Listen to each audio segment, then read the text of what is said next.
అప్పుల బాధలు వెంటాడుతున్నాయా? అయితే 6 జేవిఆర్ వారి జాతిరత్నాలు ధరించండి.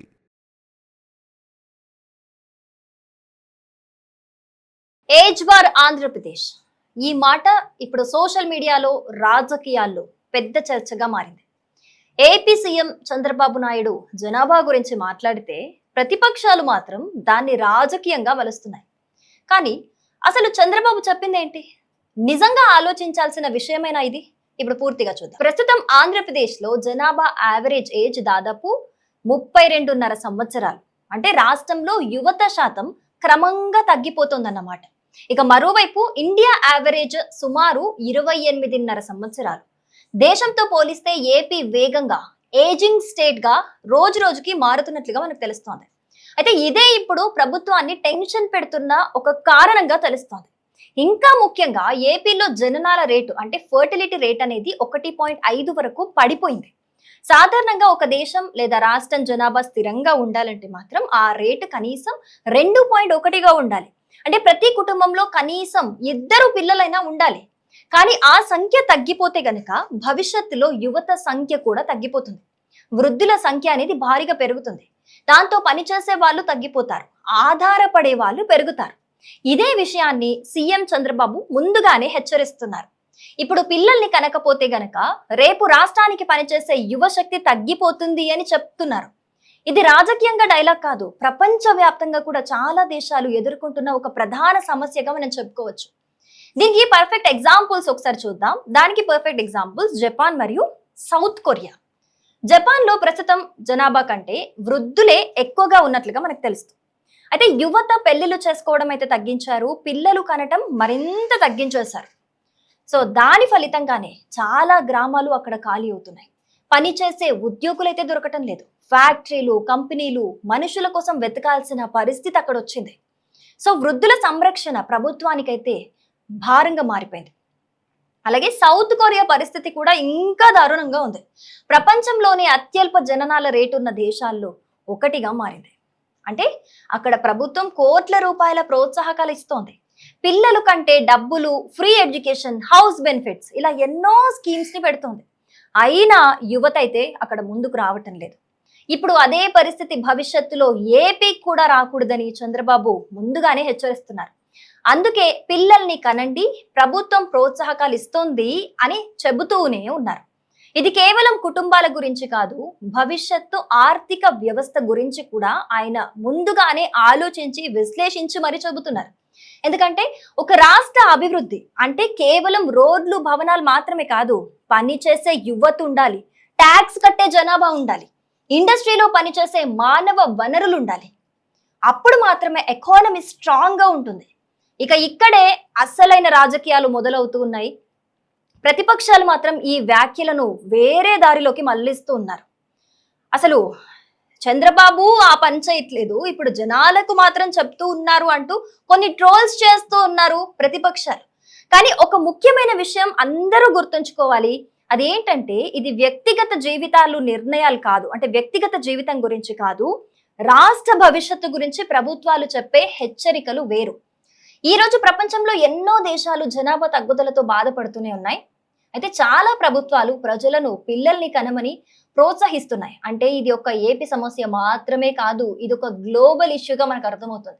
అందుకే చంద్రబాబు మాట్లాడిన విషయాన్ని రాజకీయ కోణంలో కాకుండా భవిష్యత్తు కోణంలో కూడా చూడాల్సిన అవసరం మనందరికీ కూడా ఉంది. ఎందుకంటే జనాభా తగ్గిపోవటం అనేది ఒక్క రోజులో కనిపించే సమస్య కాదు. 20 నుంచి 30 ఏళ్ల తర్వాత దాని ప్రభావం చాలా భారీగా ఉంటుంది. ఇప్పుడు యువత ఎక్కువగా కెరీర్, ఫైనాన్షియల్ ప్రెషర్, అలాగే లైఫ్ స్టైల్ కారణాలతో పెళ్లిళ్ళు అయితే ఆలస్యంగా చేసుకుంటున్నారు. పిల్లల్ని కూడా ఒకరితో ఒకరు అంటే ఆలస్యంగా పెళ్లిళ్ళు చేసుకున్నా మేము ఇప్పుడే పిల్లల్ని కనాలనుకోవట్లేదు, మాకంటూ టైం కావాలి అని చెప్పి పిల్లల్ని కూడా ఆలస్యంగా కంటున్నారు.